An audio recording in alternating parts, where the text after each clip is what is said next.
It's late at night. The city is quiet, but inside one small apartment, the noise is deafening. A man lies awake, staring at the ceiling, his chest heavy with thoughts. I'm not good enough. I'll probably fail. Maybe I don't deserve happiness. Have you ever felt that same voice whispering inside you? That constant critic that never lets you rest? The truth is, this voice isn't reality. It's a story. A story we repeat so many times that it feels like truth. But here's the secret. Any story can be rewritten. And that's what today's journey is about. Together, we're going to explore 7 timeless lessons inspired by Buddhist wisdom, practical insights that can shatter the chains of self-doubt, shift the way you see yourself, and help you reclaim control over your life. But before we dive deeper, let me pause for a moment. If these words already resonate with you, if you've ever carried the weight of not feeling enough, then I want to invite you to subscribe, to like, or even share this video with someone you care about. Because sometimes, a single message can change a life, and if this message touches your heart, it might be the light someone else desperately needs. That's also our way of spreading gratitude together through the teachings of Buddha's wisdom. Now, back to that restless voice inside. Let's look at it closely. Where does it come from? Most of the time, it's not even ours. It's born from a world that never stops comparing, where success is measured by the size of your house, your career title, or the numbers in your bank account. From childhood, we're taught to chase unrealistic expectations, to fit into standards that don't belong to us, and little by little, that outside pressure transforms into an inner critic.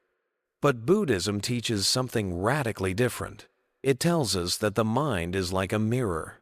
When dust, doubt, fear, comparison covers it, we can't see our true reflection. Yet beneath the dust, the mirror is always pure, always whole. In other words, your worth has never left you. It's just hidden behind layers of noise. So imagine, just for a moment, what it would feel like to wipe that mirror clean, to quiet that harsh inner critic, and hear another voice, instead, the voice of compassion, of patience, of courage. Imagine looking in the mirror and finally seeing not your flaws, but your potential. That's the journey we're about to take. 7 lessons, 7 simple but powerful shifts in perspective that can free you from the prison of self-doubt. Each one is practical, rooted in ancient Buddhist wisdom, and meant for people living in today's noisy, demanding world. And here's the cliffhanger. Once you hear them, you won't just see your inner critic differently. You'll realize it never had the power you thought it did. So let's begin. Topic 1. Embrace your imperfections. There's a woman named Sarah. Every morning she looks into the mirror and sees not her smile, not her bright eyes, but the scar on her cheek. She got it years ago from a car accident. It healed, but in her heart, the wound never closed. To Sarah, that scar was a reminder of imperfection. Every time she stepped into a meeting or went out with friends, she felt as if everyone noticed it before they noticed her. Inside, her thoughts screamed, "I'm broken. I'll never be like others. I'm not enough." Maybe you've felt something similar. Not a scar, perhaps, but another kind of mark. A mistake from the past.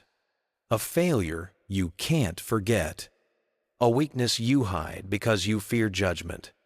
This is where self-doubt grows strongest, when we believe our flaws define us. But Buddhist wisdom teaches something radically different. The Buddha once said, "Just as a lotus flower rises out of the mud and blooms above the water, undefiled, so too can the human heart rise above imperfections." Think about that image. The lotus doesn't reject the mud. It needs the mud. Without it, the flower could not grow. In the same way, our scars, our mistakes, our so-called imperfections, they are not signs of weakness. They are proof that we endured, that we lived, that we learned. For Sarah, the turning point came when she joined a meditation retreat. During one session, the teacher guided everyone to place their hand gently over their heart and repeat these words: "I accept myself as I am. I welcome all parts of me. I am whole." At first, Sarah cried. Her inner critic told her it was silly, useless. But as she practiced day after day, something softened. She began to see the scar not as a flaw, but as a story. A story of survival. A story of resilience. That is the power of embracing imperfections. It shifts the story we tell ourselves, from shame to strength, from hiding to healing. Now, let me ask you this. What's one imperfection you've been hiding from the world? What if, instead of seeing it as a weakness, you saw it as a teacher? Because every scar, visible or invisible, carries a lesson. Buddhism reminds us that chasing perfection is like chasing the horizon. You'll never catch it. But authenticity? That's where peace begins. When you stop pretending, when you let yourself be seen fully flaws, and all you discover that people don't love you for being perfect. They love you for being real. Here's a simple practice you can try today. Stand in front of a mirror. Look into your own eyes. Instead of focusing on what you don't like, speak one truth. This is me. This is my story, and I choose to honor it. It may feel awkward at first, but with time, that single act becomes an anchor, a way of reminding yourself that you are more than your scars. Sarah once feared that her scar would push people away. But when she finally shared her story, something unexpected happened. Her colleagues didn't judge her, they admired her courage. Her friends didn't see the scar, they saw her strength. By embracing her imperfection, she gave others permission to embrace their own. And maybe that's the deeper truth.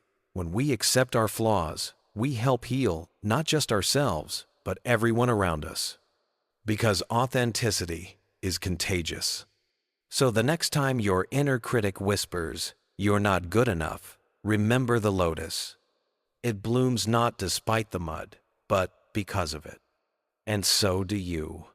This is the first step on our journey embracing imperfections.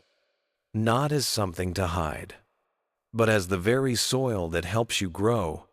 And as we move forward, I promise the next lesson will take us even deeper, showing us how to transform self-doubt into a path of true freedom. Stay with me. Topic 2. Reframe your inner critic. Michael was a talented young architect. From the outside, he looked successful. Great career, a loving family, friends who admired him. But inside, it was a battlefield. Every time he presented a new design, a voice in his head whispered, "This isn't good enough. You're going to embarrass yourself. They'll see you're a fraud." That voice had a name, the inner critic. And for years, Michael did everything he could to silence it. He tried ignoring it. He tried fighting it. But the more he resisted, the louder it became. Maybe you know that feeling. It's like trying to push down a beach ball underwater. No matter how hard you press, it keeps popping back up. Here's what Buddhism teaches us. The thoughts in our minds are like clouds passing through the sky. They appear, they linger, and then they drift away. But the sky itself, the awareness behind those thoughts, remains clear and vast. The problem isn't the inner critic itself. The problem is believing the critic's voice is the truth. The Buddha once taught, "We are shaped by our thoughts. We become what we think. When the mind is pure, joy follows like a shadow that never leaves." So the question is, how do we move from being controlled by the critic to seeing it for what it really is? For Michael, the breakthrough came during a mindfulness practice. One day, instead of pushing the voice away, He listened. The critic said, "You'll fail." And instead of panicking, he paused and gently asked, "Is that really true? Where's the proof?"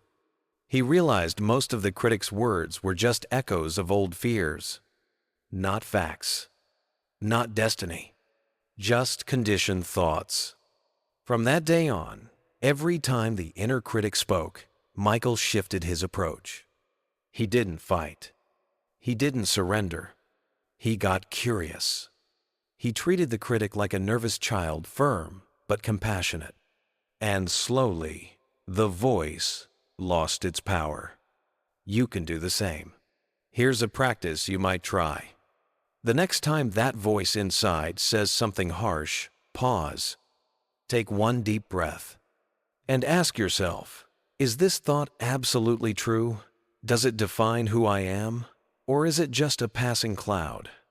Then, gently reframe it. If the critic says, "You're not good enough," try responding, "I'm still learning, and growth takes time." If it says, "You're going to fail," say, "This is an opportunity to practice and improve." You're not pretending the critic doesn't exist. You're simply reminding yourself that its words don't define your worth. Michael discovered that when he reframed his critic, his creativity blossomed. He stopped designing from fear and started designing from passion.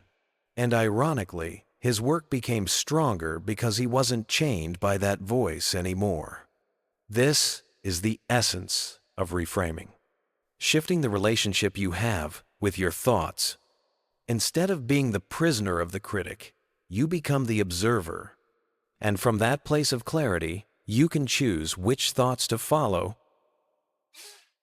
and which to let drift away. Think of it like this.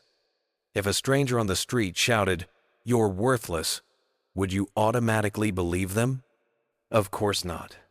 So why do we believe the random chatter inside our minds without question? The truth is, you are not your inner critic. You are the awareness that hears it. And that awareness is vast, spacious, and free. When you remember that, the critic loses its sharp edge. It becomes just another passing voice, sometimes loud, sometimes quiet, but never in control of your destiny. So let me leave you with this. The next time the critic speaks, don't fight it. Don't fear it. Turn toward it with curiosity and compassion. Ask, "Is this really true?" And then choose a thought that uplifts instead of one that drags you down. This is how you reclaim your power. Not by silencing the critic, but by seeing it clearly and refusing to let it write your story. And that brings us to our next lesson, which builds on this foundation. Because once you've learned to reframe the critic, the real question becomes, how do you use that newfound clarity to live with courage, even when fear knocks at your door? Stay with me, because what comes next might change the way you walk through the world. Topic 3. Stop comparing yourself to others. Emma scrolled through her phone late at night. One friend had just posted pictures from a dream vacation. Another celebrated a promotion at work. Someone else shared photos of a beautiful home renovation. Emma stared at the screen, her heart sinking. Her mind whispered, "Look at them. They're moving forward. And you're falling behind." She put the phone down, but the heaviness remained. That's the trap of comparison. It steals our peace and blinds us to our own journey. Maybe you felt this too. You measure your steps against someone else's race, and no matter what you achieve, it never feels like enough. The Buddha once taught, "Your worst enemy cannot harm you as much as your own unguarded thoughts." Comparison is one of those unguarded thoughts. It sneaks in quietly, convincing us that our worth is determined by others. But here's the truth. No two people walk the same path. Each life is like a river, winding in its own way, at its own pace. Some rivers rush quickly, Others move gently and take time, but all eventually find their way to the ocean. Emma's turning point came during a conversation with her grandmother. Her grandmother said, "When you were a child, I planted 2 rose bushes in the garden. One bloomed in spring. The other waited until summer. I never compared them. I simply enjoyed their time to blossom." Why don't you see yourself the same way? Those words sank deep. Emma realized that by constantly comparing, she was missing the beauty of her own blooming. She had achieved things, small victories, quiet strengths that she never celebrated because her eyes were fixed on someone else's timeline. Buddhism teaches us to turn inward. Instead of chasing what others have, look at what is already within you. Because when you measure your life only by external markers, you ignore the richness of your inner growth. Here's a simple practice. Each evening, before you sleep, write down 3 things you accomplished that day. They don't need to be big.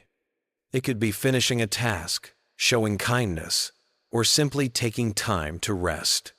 This shifts your attention back to your own progress, your own rhythm. Emma started doing this. At first, it felt strange. Her mind still wandered to what others were doing. But slowly, she began to notice her own milestones. She saw her resilience after setbacks. She appreciated her creativity in her work. She valued the quiet strength it took to keep moving forward, even when no one was watching. And with time, the comparisons lost their grip. She no longer felt behind because she understood she was exactly where she needed to be. Think about it. When you constantly compare yourself, you give your power away. But when you honor your own journey, you reclaim it. The Buddha's teaching reminds us, happiness doesn't come from being ahead of others. It comes from being present, fully, with your own path. So the next time you feel that pull to compare, pause. Ask yourself, am I seeing their highlight reel while ignoring my own story? Then gently redirect your gaze. Look at how far you've come. Look at the strengths that carried you here. And trust that your path, your river, is unfolding in its own perfect time. Emma still uses social media. She still sees vacations, promotions, and new houses. But now she smiles because she knows their journey is theirs and hers is hers. Different, but no less beautiful. And maybe that's the lesson for all of us. When we stop comparing, we finally start living. Living not as a shadow of someone else's timeline, but as the true author of our own story. This is the 3rd step in breaking free from self-doubt, letting go of comparison. And from here, we'll move into something even more powerful. How to cultivate gratitude for the life you already have, so your heart can overflow with peace and contentment. Stay with me. Topic 4. Develop self-compassion. There's a woman named Anna. On the outside, she looks like she has everything together. A good career, a warm smile, friends who admire her. But inside, Anna is fighting a quiet battle. Every time she makes a mistake, even the smallest one, her inner voice turns sharp. You should have done better. You're not good enough. Can you relate to that? Most of us can. We carry this critic inside us, louder than any voice outside. And sometimes, it hurts more than the judgment of others. But here's the thing. The Buddha once said, you can search the entire universe for someone more deserving of your love and compassion than yourself, and that person is not to be found. Think about that. The one person you've been hardest on is you. Self-compassion is not about ignoring your mistakes. It's about learning to hold yourself with the same kindness you would offer a dear friend. Imagine this. Your closest friend comes to you in tears. They failed. They made a mistake. They feel lost. Would you say to them, "You're useless. You should have known better"? Of course not. You would sit beside them. You would comfort them. So why do we treat ourselves differently? Anna's turning point came on a morning when she forgot an important meeting. Her mind instantly filled with self-blame. But instead of letting that storm take over, she paused. She put her hand gently on her heart and whispered to herself, "It's okay. I made a mistake, but I'm still learning. I'm still worthy of love." At first it felt strange, but slowly, something shifted. The more she practiced, the more she noticed her critics softening. She still had challenges, but instead of being crushed by them, she grew through them. That's the power of self-compassion. It doesn't erase pain. It transforms the way we carry it. Buddhist wisdom reminds us, life is not about perfection. It's about progress, awareness, and awakening. Mistakes are not evidence of weakness. They are stepping stones on the path to wisdom. When you show compassion to yourself, you create space for growth. You begin to move forward without the chains of shame. And you discover a deeper resilience, a quiet strength that no external success could ever give you. So let me ask you, what would happen if, starting today, you chose to talk to yourself as kindly as you talk to someone you love? What would change in your life if you embraced your flaws, not as failures, but as part of the beautiful journey of becoming? Pause for a moment. Put your hand on your heart. Take a deep breath and tell yourself, "I am enough. I am worthy of love. I am learning, and that is enough." Self-compassion is not weakness. It is courage. It is choosing to stand by yourself, even when the world doesn't.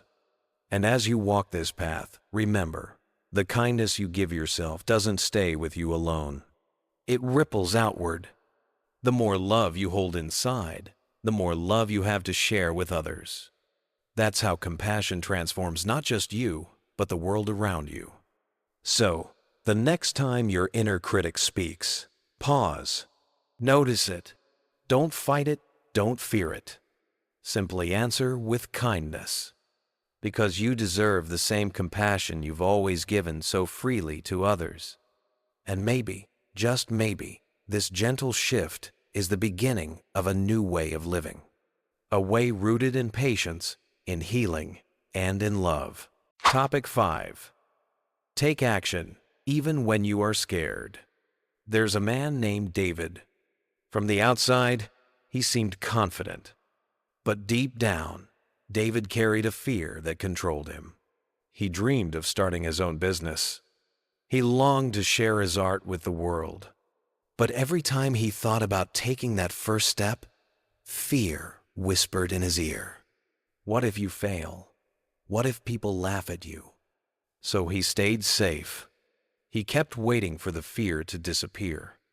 But the more he waited, the louder it grew. Can you feel that in your own life? That silent weight of fear, holding you back from the very things you long to do? The Buddha once taught, a person who is courageous enough to face fear directly walks on the path of liberation. Fear itself is not the enemy. It's a signpost. It points us toward the very place where growth is waiting. David's turning point came on a quiet evening. He realized something powerful. Fear wasn't going to leave. So instead of fighting it, he chose to walk with it. He started small, posting one sketch online, speaking up once in a meeting. Tiny actions. But each time, he discovered that fear shrank a little. Not because it was gone, but because he was growing stronger. Here's the truth. You don't have to wait for courage to arrive before taking action. Courage is built through action. Think of it like standing at the edge of a cold river. You can wait for hours, even days, hoping the water will warm up. But the only way to feel its coolness become bearable is to step in. Mindfulness can be your greatest ally here. When fear rises, don't push it away. Breathe. Notice the racing heart, the trembling hands, the doubtful thoughts. Acknowledge them without judgment. Then take one small step anyway. That's how transformation happens. David didn't become fearless overnight. None of us do. But every mindful action turned fear from a wall into a doorway. And as he walked through, he found not only success, but freedom. So let me ask you, what's the thing you've been putting off because of fear? Maybe it's speaking your truth. Maybe it's starting a new chapter in life. Maybe it's simply saying yes to yourself.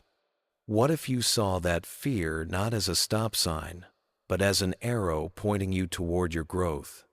The Buddha's wisdom reminds us that life's greatest lessons often stand on the other side of fear. And you don't have to leap. You just need to take one mindful step, then another, and another. So the next time fear whispers, smile at it. Thank it for showing you the path. And then, with courage in your heart and mindfulness in your breath, take action anyway. Because freedom isn't found in the absence of fear. It's found in the choice to act, even while fear walks beside you. And maybe, just maybe, your first small step today will be the beginning of a life you never thought possible. Topic 6. Take small, consistent actions. There's a woman named Sarah. She had a dream of writing a book. Not just any book, but the story of her life. Her struggles, her lessons, her triumphs. Every night before bed, she thought about it. Every morning, she promised herself she would start. But weeks turned into months, and months quietly became years. The reason? Every time Sarah looked at the size of her goal, it felt like staring at a mountain too high to climb. The doubt whispered, "Who are you to write a book? Where would you even begin?" Have you ever felt that? The weight of your own dream pressing so hard that instead of moving closer, you freeze where you are? The Buddha once taught, drop by drop, the water pot is filled. Likewise, the wise person, gathering it little by little, fills themselves with good. It's not about leaping to the top of the mountain. It's about taking one step, then another, and another. Sarah's breakthrough came when she stopped looking at the entire book. Instead, she gave herself a simple challenge: write 1 page a day. Some days, she didn't even have the energy for a page. So she wrote a paragraph, and on her hardest days, just 1 sentence. But here's the beautiful part.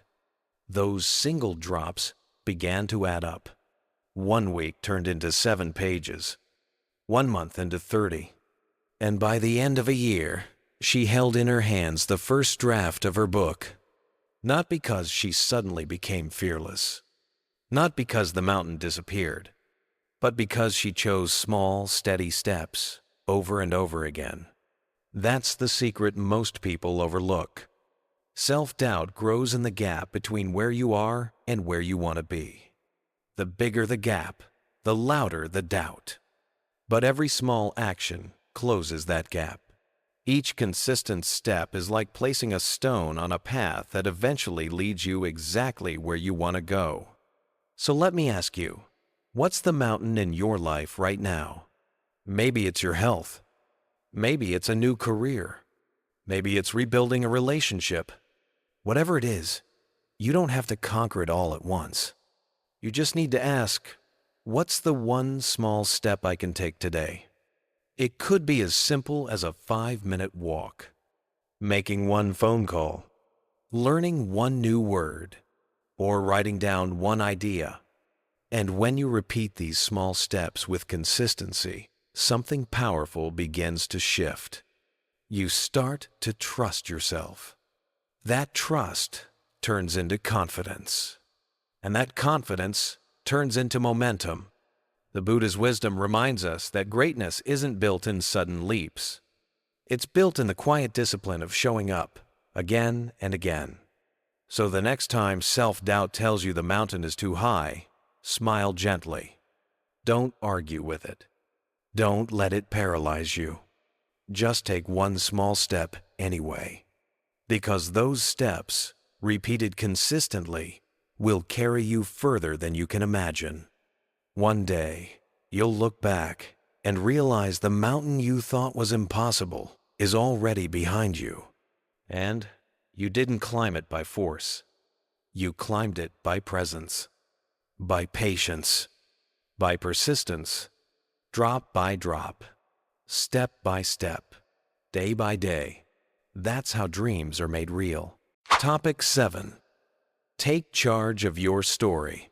Have you ever stopped and wondered, what story are you telling yourself about your life? Maybe it sounds like this. I'm not good enough. I always fail. People don't respect me. Or, because of what happened in the past, I'll never truly change.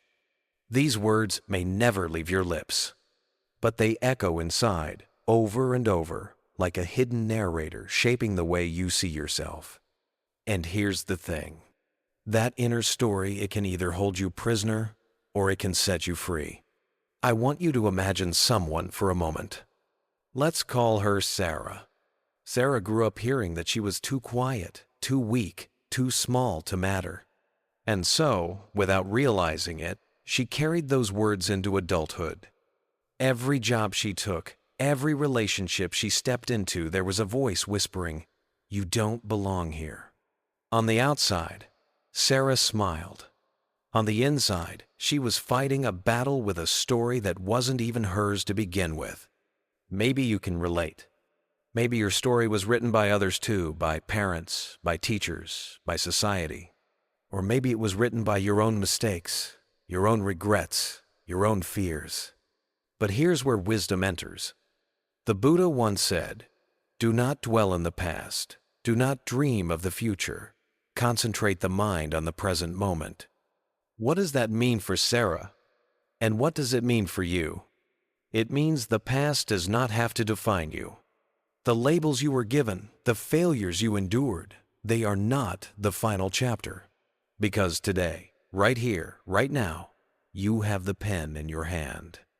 This is the power of rewriting your story.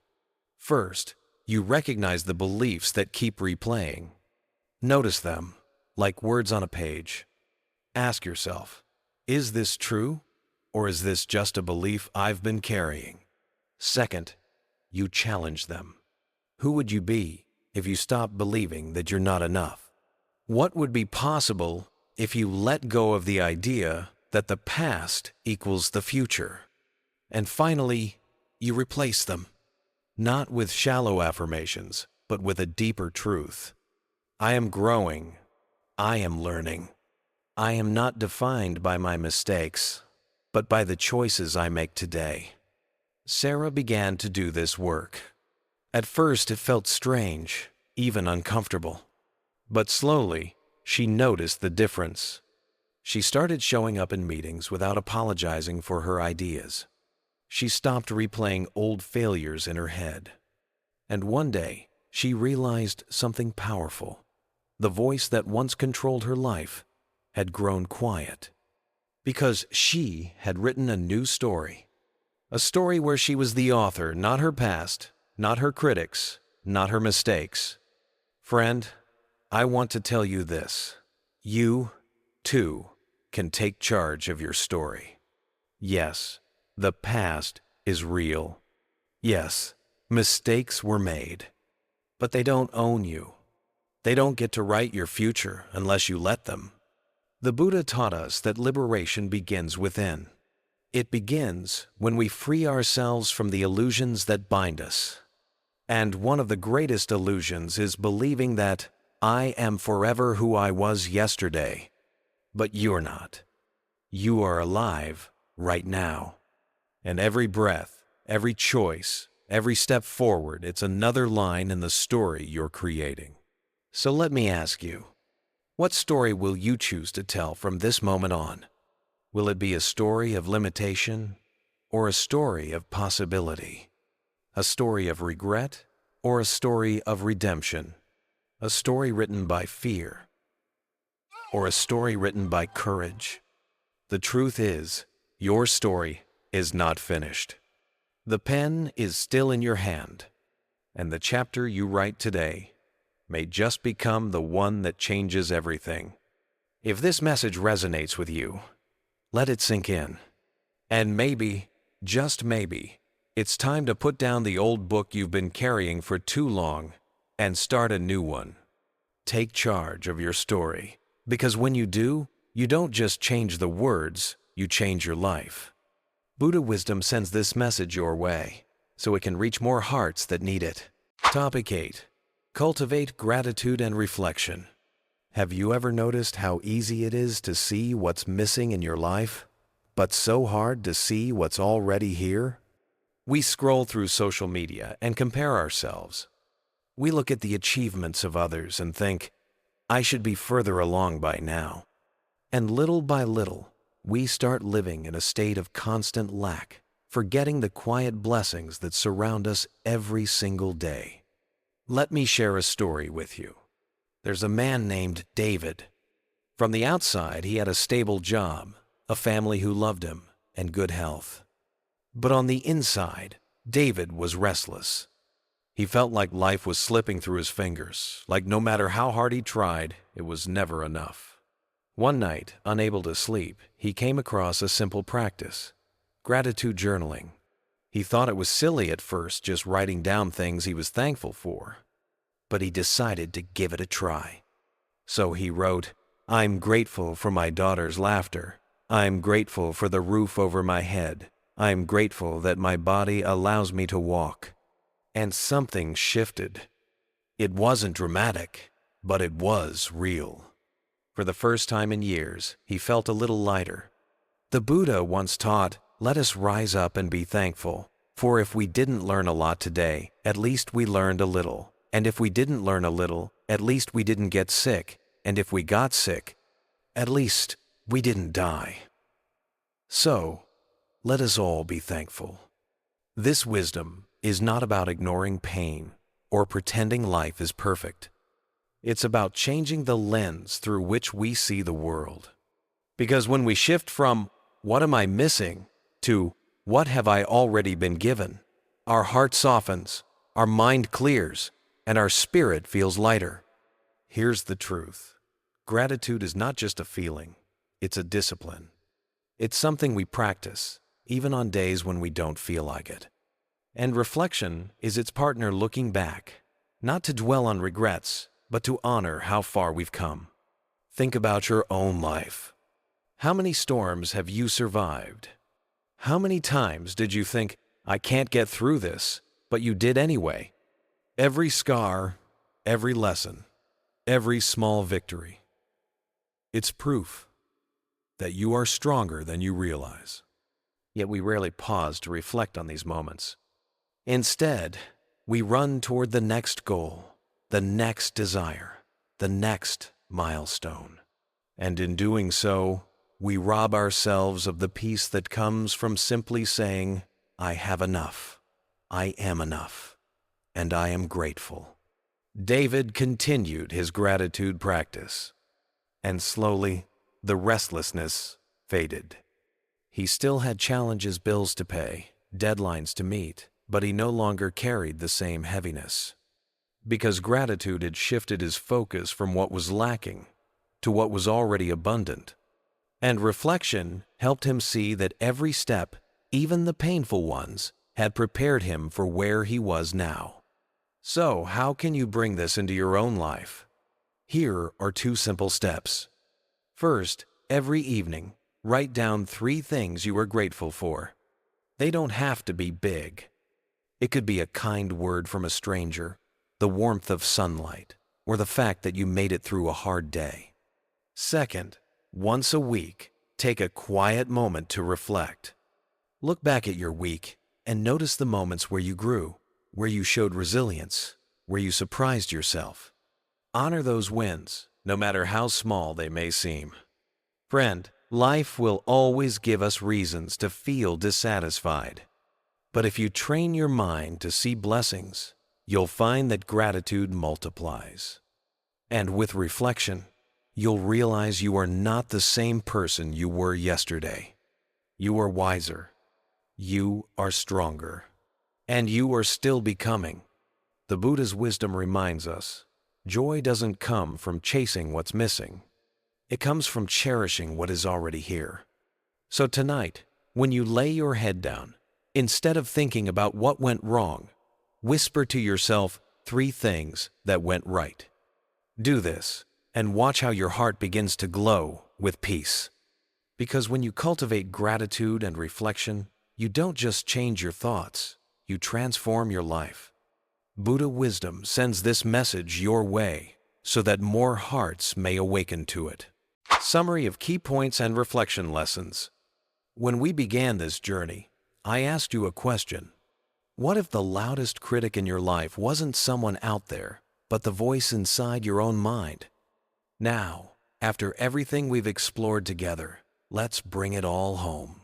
Here's what we've learned. Self-doubt often comes from our inner critic, from past wounds, and from the weight of social expectations. But none of these things truly define you. They are voices, yes, but not your essence. The Buddha taught us to see our thoughts like clouds drifting across the sky of the mind. They come and go. They are not who you are. And the true power lies not in controlling them, but in choosing how you respond. We discovered that chasing perfection is not the answer. In fact, it only feeds the cycle of doubt. Instead, freedom comes when we embrace imperfection. Every small action, every steady step forward, even when it feels tiny, becomes the foundation of real confidence. Think about it. Trust in yourself is not built overnight. It grows, one consistent action at a time. Like planting seeds in a garden, faith in yourself blossoms slowly but beautifully. We also learned that courage doesn't mean the absence of fear. It means moving forward while fear walks beside you. Each time you take action despite uncertainty, you weaken the grip of doubt. And when you add compassion for yourself, for your own mistakes, you transform fear into wisdom. The Buddha reminded us, you yourself, as much as anybody in the entire universe, deserve your love and affection. When you treat yourself with the same kindness you offer others, self-doubt loses its sharp edges. And then comes perhaps the most liberating truth. You can rewrite your story. The beliefs you inherited, the judgments you once accepted, the mistakes you made, none of these have to be the final chapter. You hold the pen. You choose the narrative. And every day, with your choices and your actions, you are writing who you are becoming. So let me ask you gently, what story are you telling yourself right now? Is it one that shrinks your spirit, or one that expands it? Finally, we spoke of gratitude and reflection. Because when you pause to honor your journey, to notice not just what is missing, but what is already here, your heart opens. Gratitude turns scarcity into abundance. Reflection turns pain into perspective. And together, they create the peace that self-doubt could never give you. So the next time that voice inside whispers, "You're not enough," pause. Remember what you've heard here today. See that voice for what it is, just a cloud. Choose compassion instead of criticism. Take one small step forward, even if it feels shaky. And remind yourself, I can write a better story. Now, I'd love to hear from you. Which part of today's message touched your heart the most? Was it the reminder to take small steps? The practice of self-compassion? Or the freedom of rewriting your story? Share your thoughts in the comments. I truly read them, and they inspire me to keep creating for you. If this video spoke to you, let it ripple outward. Like passing a candle flame, share it with someone you love. Maybe someone who is battling their own self-doubt right now. And if you'd like more teachings like this, gentle and rooted in the wisdom of the Buddha, I invite you to subscribe to Buddha Wisdom. Thank you for staying with me until the very end. Your time, your presence, your open heart, it means more than I can say. May you walk into tomorrow with courage. May you look at yourself with kindness. And may you always remember, the story of your life is still being written, and you are the author. Until we meet again, peace, strength, and light to you.